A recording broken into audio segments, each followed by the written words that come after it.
A felony warrant has been issued for Sam Brinton, a deputy assistant secretary in the Biden administration. It sounds like some of them people you fired are in the audience.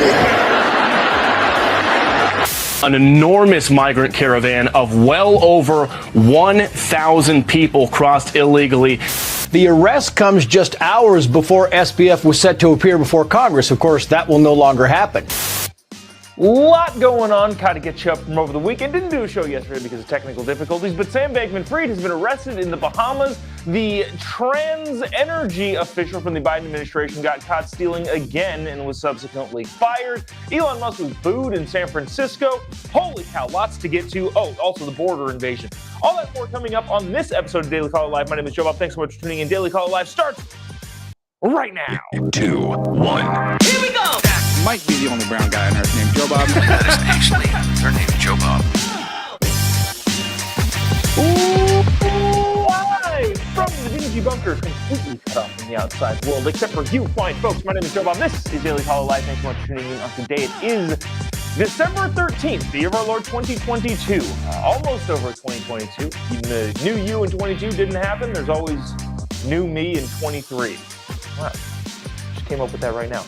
Anyway, a lot to get to today, and I want to get started off pretty on a nobody wants to say I told you so, but also this is not shocking. Do you remember this? Sam Brinton was a Biden official in the Energy Department, the Department of Energy, got caught a couple weeks ago stealing somebody's luggage in a Minnesota airport. I believe is the Minneapolis, Minnesota airport. Some lady's luggage with a bunch of jewelry in it, and got caught stealing that.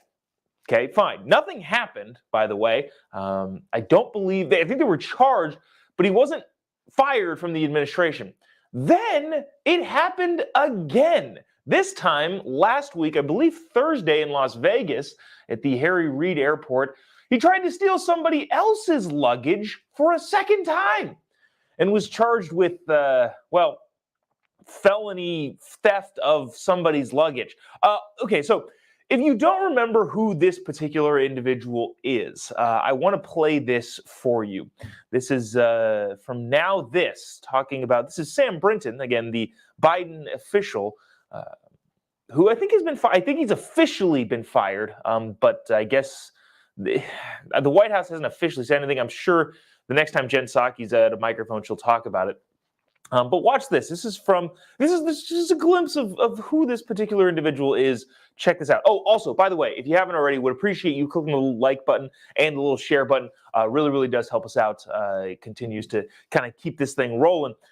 Anyways, watch this from the Biden official, former Biden official. Check it out. Hi, my name is Sam. My pronouns are they and them. It's also really important to recognize that pronouns change sometimes. Many of us will not always have the same pronouns because our gender is changing or our gender realization has changed. I think that's really, really important for us to say that the flexibility of your personality should be something that we can respect, and the flexibility of your gender identity is something that we can respect. Okay, so without getting into and maybe we will at some point get into the nuance of gender versus sex and the way they're trying to divide it, but also conflate it at the same time. It's a really kind of interesting intellectual gymnastics trick that I think a lot of your people on the left are doing, and it should be good to understand. But putting that aside as it is right now, that's just a little glimpse of this person and how he feels about things in general. And again, it's not surprising that someone that kind of believes this sort of weird stuff would actually also then go do some other dumb stuff like steal people's luggages.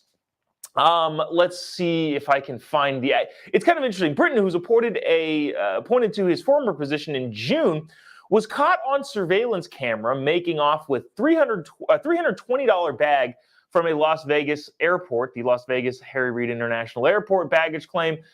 They contained more than $3,500 worth of jewelry, clothing, and makeup, according to police. Brinton, who uses they, them pronouns, does not identify exclusively with either male or female. That's where that, okay. we might have to get into the whole male, female, man, woman, because those are different things in their mind, but then they conflate it to make everybody confused and go crazy. He was described by a detective as a white male wearing a t-shirt and rainbow-colored atomic nuclear symbol design, said the Las Vegas Metropolitan Police Department in their arrest warrant. Britton faces felony larceny charges in the Las Vegas theft case and felony theft charges in the Minneapolis-St. Paul airport incident, where Britton was accused of snatching a woman's Vera Bradley suitcase with items that were valued at $2,300 from the baggage claim. So this guy's trying to steal over $5,000 worth of stuff, which I believe in California is the equivalent of a traffic ticket. But thankfully, it happened in other places. But he has since been fired. So this happened last week. The nuclear waste official was placed on leave from the agency following the Minneapolis theft accusation. And now they say that we demand the resignation, yada, yada. So he's no longer with the department anymore. I made the joke yesterday on Newsmax, in case you watched, that the Biden administration has put themselves in a sticky situation in which they can't just fire Sam, because that would, in their own people's circles and minds, say that, well, this is an anti-LGBTQI2 plus A. I'm going to get that right eventually. Anti-that act, and firing somebody is only based in transphobia.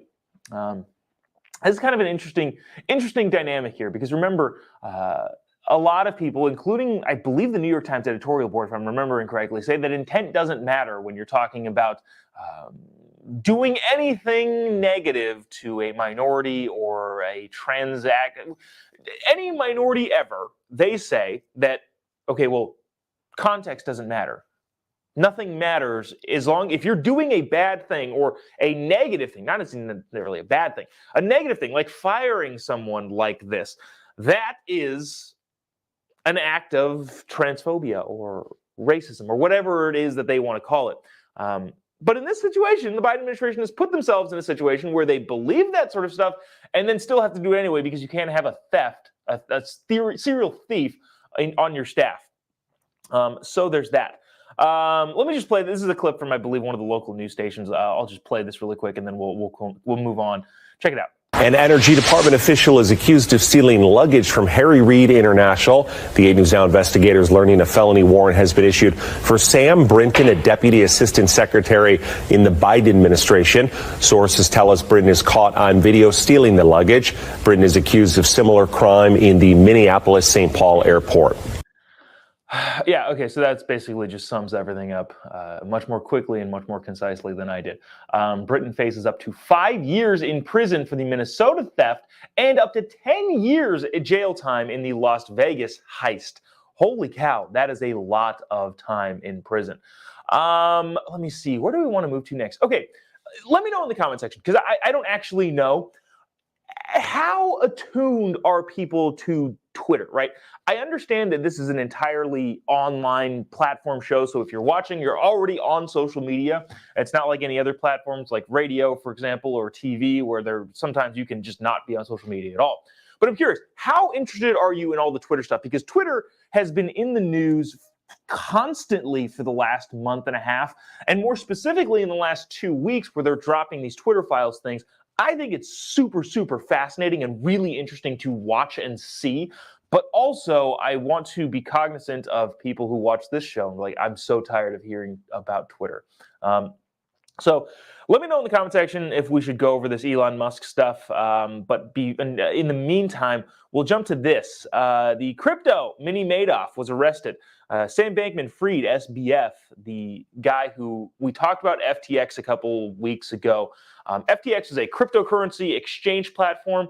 People traded cryptocurrencies. Effectively, he took all of the money that was bought from his crypto. FTX released its own cryptocurrency, their own currency. He basically took all of that money and then made it disappear. He also, interestingly enough, and I don't think we should forget this point, is the second largest single person donor to the Democrat Party in the United States of America. There's George Soros and then this guy. He was arrested for a lot of different things. Now, I think Trace Gallagher on Fox News explains it much better than I will, so I'll let him do that. This is what happened last night in the Bahamas. This dude who was arrested for losing, I think, like close to $10 billion, which is this is a pretty big amount. Check this out, and we'll discuss on the other side. Also, if you haven't already, would appreciate you clicking the little like button that's down here, or the little reaction button, and the little share button. Really, really does help us out. All right, check it out. Watch this. News out of the Bahamas, where FTX founder Sam Bankman-Fried has now been arrested, and Bahamian authorities are now waiting for an extradition request from the U.S. Attorney for the Southern District of New York. The arrest comes just hours before SBF was set to appear before Congress. Of course, that will no longer happen. The New York Times says the charges include wire fraud and bank fraud, which means SBF could be looking at life in prison. In November, FTX and its affiliates, roughly 130 companies, filed for bankruptcy after investors fled the cryptocurrency exchange on fears that FTX no longer had sufficient capital. In other words, it was the crypto equivalent of a bank run. Bankman-Fried has maintained that he did nothing illegal and simply screwed up, and some, including billionaire investor Bill Ackman, believed him, apparently tweeting, quote, "Call me crazy, but I think SBF is telling the truth." Clearly, the feds do not agree. Okay, so yeah, he got arrested in Nassau, which is he had a big old house in the Bahamas, and was running his mini Madoff Ponzi scheme out of there. Also, again, I will remind you that he's the second largest Democrat donor in the country. So there is that. That's a kind of going to be a big problem for them. Bankman-Fried, let's see. Okay, so authorities, so this is as of last night, but I think there's some news changing, and I've got a video clip from Fox that happened like 20 minutes ago. So let me read this. The Bahamian authorities have not yet received a formal request to extradite Bankman-Fried, but promise to promptly fulfill any request made by the U.S. authorities in accordance with its own laws and treaties with the U.S., according to a statement. The exact nature of the charges against Bankman-Fried were not made clear at the time of the writing. Both Bankman-Fried and FTX have been under investigation by the U.S. Securities and Exchange Committee, the SEC, and the Department of Justice for several months amid allegations that FTX loaned billions of dollars to clients and assets of the sister firm, Alameda Research, the trading house. So this guy basically took a bunch of money and made it all go bye-bye. Let's see. This is a great comment here. Ryan says, I want to hear which Dems got donations from this guy. I believe it was just to the DNC. I don't know specifically. That's a great question. I'll try and dig into that and see who specifically got a bunch of money from him. And then Ryan also said he lost $22 billion, which is a huge amount. That's quite a bit. All right, so this is what happened just a couple minutes ago. This is again from Fox News on their news desk, talking about what actually happened. I believe he's gotten 8 different counts in a more formal indictment from the Southern District of New York, which is Manhattan. Check this out, and we'll discuss on the other side. Watch this. States. This is the indictment released by the Southern District of New York within the last 20 minutes or so, an 8-count indictment. I want to read the headlines here. 4 of those counts deal with wire fraud. Then there's a conspiracy to commit commodities fraud, conspiracy to commit securities fraud, conspiracy to commit money laundering, and conspiracy to defraud the U.S. and violate campaign finance laws. Bahamian authorities announced this arrest last night. The news coming out of Nassau. He has a multi-million-dollar estate in the Bahamas and has been, as critics would say, hiding out since FTX collapsed. Philip Davis, the Bahamian prime minister, said yesterday the Bahamas and the United States have a shared interest in holding accountable all individuals associated with FTX who may have betrayed the public trust and broken the law. Congressman Lee Zeldin furious that Bankman-Fried was arrested, not that he was arrested for those crimes, but that his congressional testimony will likely be severely delayed given these charges. Zeldin said last night in a statement, tomorrow Sam Bankman-Fried was scheduled to testify in front of the House Financial Services Committee. House Republicans were ready to grill him 6 ways to Sunday. Now breaking tonight, SBF was just arrested. Why not allow him to first testify tomorrow and answer our many questions under oath? So that's actually a huge issue that I think a lot of conservatives / Republicans are mad about. SBF, the founder of FTX, was supposed to testify in front of Congress today, which I believe is still, it's still a Democrat-led House committee, and instead got arrested and therefore won't be. Now, there's a lot of people that say he wasn't going to actually show up anyway. He's going to call and say, oh, I'm sick, I can't make it in, or not make it in, but I'm having internet problems here, so I can't connect as effectively as I would have. But that's a huge, concern. I don't know if it's a concern, but it's an issue that he was arrested immediately before being able to testify in front of Congress. Is it some sort of cover-up? Maybe. Might look like it. Not wanting him to obviously testify and find out all of the things that he was doing over at FTX. We will leave that there and go on to this. This is a story from yesterday on Fox News. Sunday night, huge border invasion. This is a big, long clip, but this is one of those where I tried to cut it in some way, and it just wasn't cuttable. It was just, everything in this is worth watching and worth listening to. Bottom line, key takeaways here: the border is under a severe invasion, and there doesn't seem to be anything that the Biden administration is doing about it.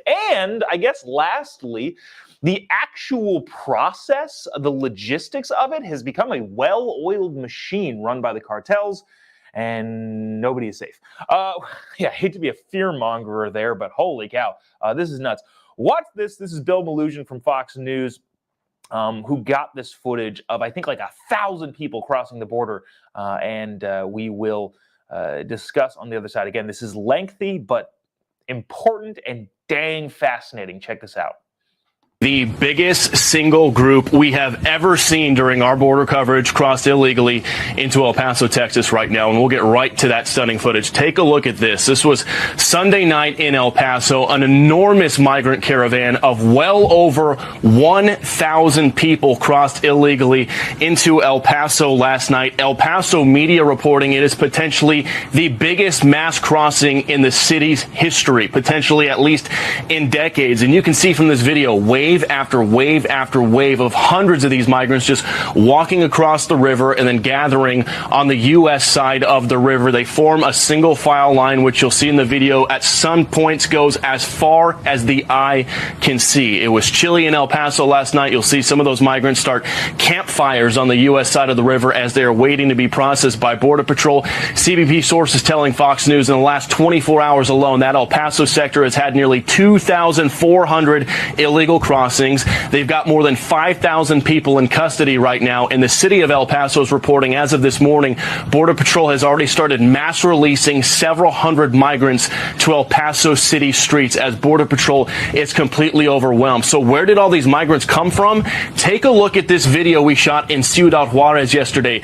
These buses of migrants, about 20 of them, received a Mexican police escort to the border. You can see in this video Mexican police guiding about 20 of these migrant buses, all of them full of migrants, into Ciudad Juarez, the Mexican city across from El Paso, where they were dropped off at NGOs and shelters. The migrants didn't stay at those shelters. They then walked down to the river and crossed illegally into El Paso en masse. And it's happening all along the border. Take a look at this third piece of video. Eagle Pass this morning, our team up there in the pre-dawn hours finding a group of nearly 500 migrants that crossed illegally, all at the same time. As you can see, almost all of them single adults. Eagle Pass getting hammered in recent days. A couple days ago, a group of 702. Then over the weekend, a group of 650. And it's having an impact on Border Patrol infrastructure up there. Last video we want to show you, take a look at this. Our drone team shot this over the weekend in Eagle Pass. This is Border Patrol's, they call it a soft side facility, the tent processing facility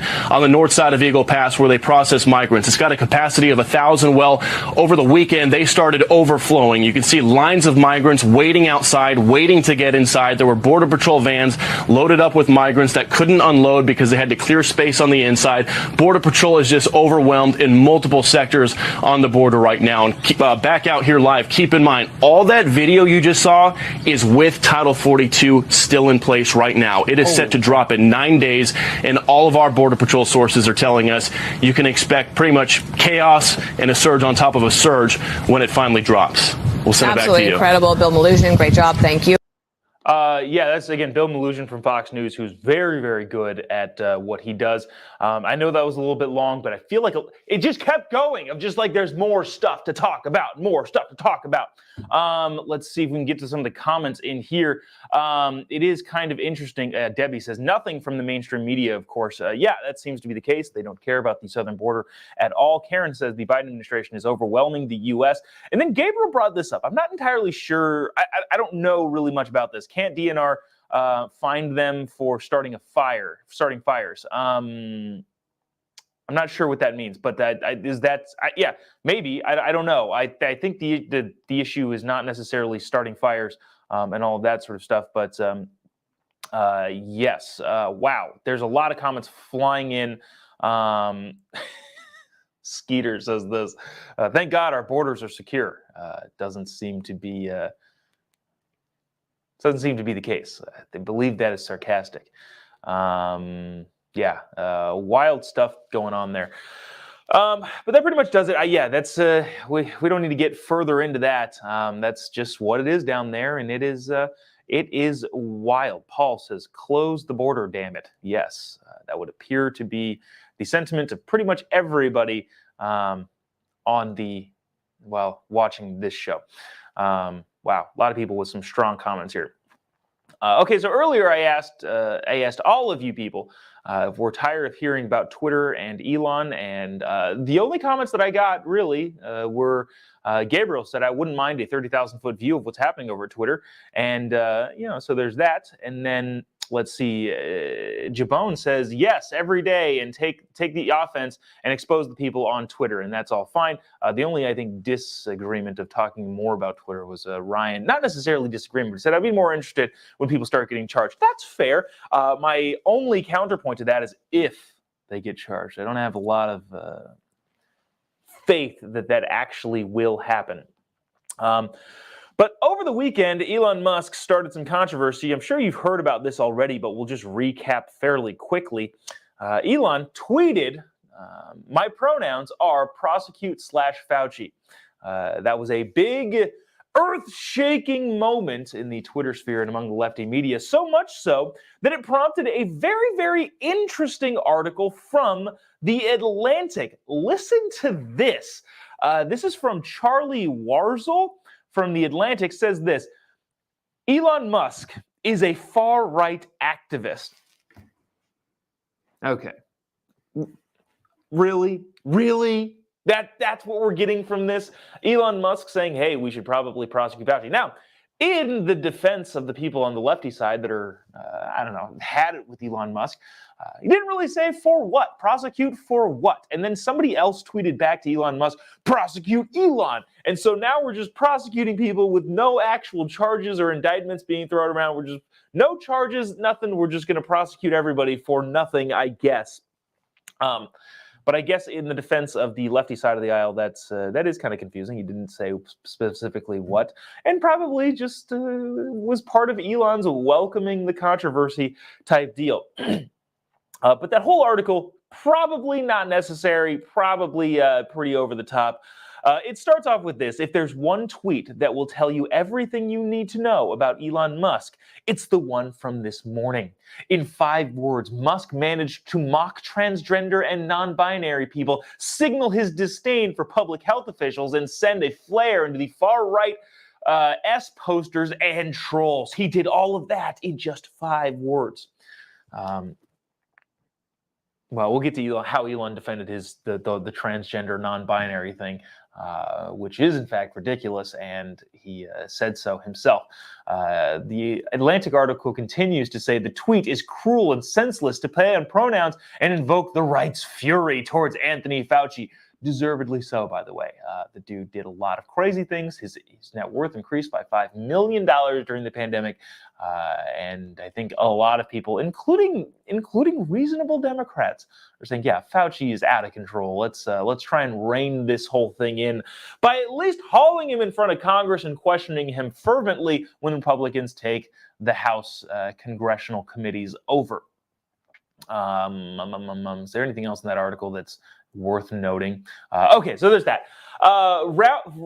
Rand Paul quote tweeted that tweet and said that Fauci's resignation should not prevent a full-throated investigation into the origins of the pandemic. He must be required to testify under oath regarding any discussions he participated in concerning the Wuhan lab leak. His policies destroyed lives. That is objectively true. Now, to the so Fauci probably, I would hope so, and Kevin McCarthy and all of the Republicans in the House are saying they're going to do that. Ryan said, Keebler Elf's evil twin. That's funny. It's funny. It's kind of mean, but it definitely is funny. He's talking about Dr. Fauci. What was I saying? Oh, a lot of Republican leadership are saying, yeah, we are going to at least haul him in front of Congress. Whether or not charges will come out of that, who actually knows? But that remains to be seen. On to the transgender stuff, the non-binary stuff. A guy named Scott Kelly tweeted, Elon, please don't mock and promote hate toward the already marginalized and at risk of violence members of the LGBTQ plus community. They are real people with real feelings. Furthermore, Dr. Fauci is a dedicated public servant whose sole motivation was saving lives. I can see that argument for Dr. Fauci. The problem is Dr. Fauci will save your life, even if it means killing you. He was solely focused on saving your life from the COVID virus and had no problem with any of the terrible mental traumas that was experienced from kids everywhere, so on and so forth. Yes, Dr. Fauci was focused on saving people's lives from COVID, but had complete disregard for any other facet of life in total in the American population. So there's that. So anyways, this guy's trying to hit, don't marginalize the already marginalized community. Elon then responded with this, I strongly disagree. Forcing your pronouns upon others when they didn't ask and implicitly ostracizing those who don't is neither good nor kind to anyone. Good point, Elon. As for Fauci, he lied to Congress and funded gain-of-function research that killed millions of people. Not awesome, in my opinion, said Elon Musk. Oh, man. So stuff is getting fired up over there on the Twitter sphere. Also, there's more stuff coming out about the Twitter's process of getting Donald Trump banned from their platform. That doesn't look good. I'm kind of... So initially, on the first day the Twitter files came out, they're on installment 5 now. The first day that it came out, we did a whole big, long thing. And then I realized we probably can't do a whole big, long thing for every single one. So I'm kind of like waiting till there's a tranche of Twitter files that come out, and then we'll kind of distill it down and kind of like just get a more... summary type version of it rather than spending an entire show on it every single day because they come out often. So that's kind of how we're going to play that in case you're looking for that sort of stuff. That'll come when kind of everything is kind of consolidated into one thing. But anyways, it's Elon versus the world, it seems like. And on Saturday, Dave Chappelle was doing a show at the Chase Bank Arena in San Francisco in which for some reason, he brought Elon on stage to say hello. That exchange was not awesome. Listen to this. And by the way, too, I don't know if I got all of the profane words out of this. So in case something slips through and harms your tender little ears, I apologize. But Dave Chappelle uses a lot of profanity all the time. And sometimes it's difficult to catch it all. So anyways, watch this. Elon getting booed at Chase Bank Arena in San Francisco when he was brought on by Dave Chappelle. Check this out. Also, if you haven't already, would appreciate you clicking the little like button that's down here and the little share button that's over there. Would really, really appreciate you doing so. It really helps us kind of keep chugging along on this show every single day, especially if you're watching on Facebook. That's where we bring in the big bucks.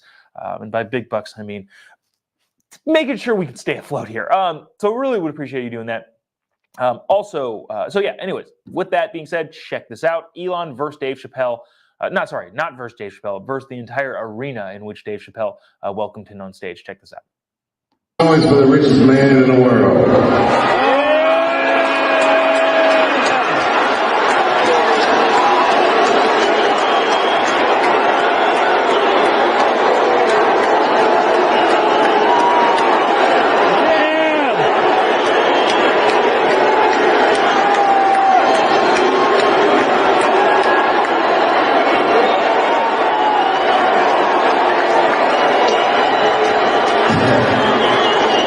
cheers and boos, I see.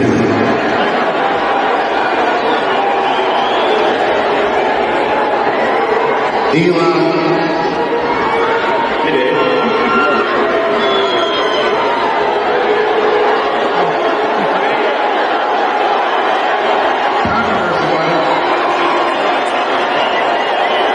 We're expecting this, were you? It sounds like some of them people you fired are in the audience.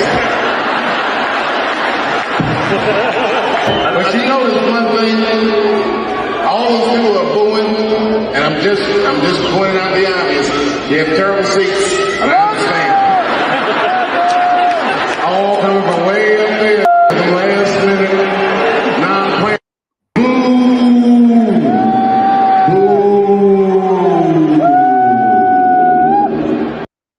So that happened over the weekend. Elon got booed after going on stage with Dave Chappelle. John says it seems like a mix of cheers and boos. Yeah, I kind of got that too. A lot of boos, but also it was being filmed from the up top. And Dave Chappelle said, shoot, I don't think I put that clip in there. Dave Chappelle's it goes on to say, all the boos are coming up from the terrible seats, and a lot of the cheers are coming from down here.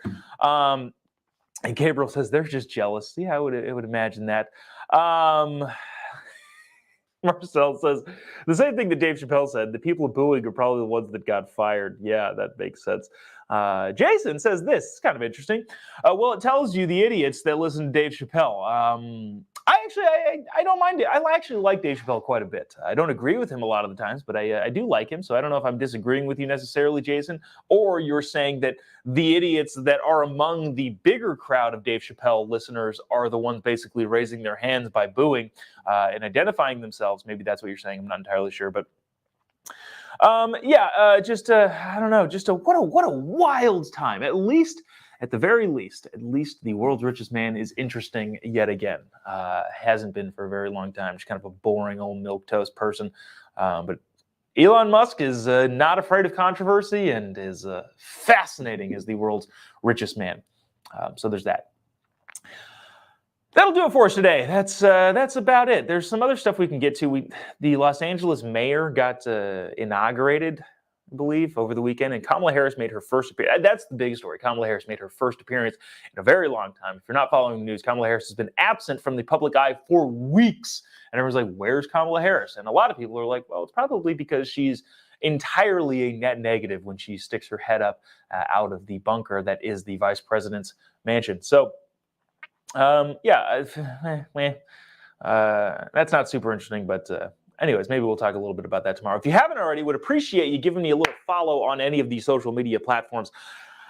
I'll be honest, I've been kind of dormant on the whole social media stuff. If you follow me on Instagram, I apologize. Not apologize. I just haven't been doing much on it lately. I probably should get back in the swing of things on the Instagram platforms, but that's kind of where I engage the most with people. So if you wouldn't mind giving me a follow on any of those social media platforms, obviously the Chiron for the Facebook is still wrong. And Twitter, hopefully that'll be changing too. Supposedly Elon is purging some bots and will free up the @Jobob on Twitter too, just solely in and of itself. But we'll see. Would appreciate you doing that. We'll see you tomorrow, same time, same place. Anything happens in the news over the next couple days, we will bring it to you. And then, I did want to get to this. Well, not this specific thing, but there are some of these types of comments. I didn't flag a ton of them, but Daniel says, love this show. Thanks, Daniel. I appreciate you and all the people that also agree with that. What Daniel says, I very, very much appreciate it. I still can't believe I get to do this every day. And sometimes those comments come through, and I was able to flag this one so that I could bring it on later on in the show to show how much I appreciate all of you as well. Let's see. That'll do it. See you tomorrow. Same time, same place. God bless America.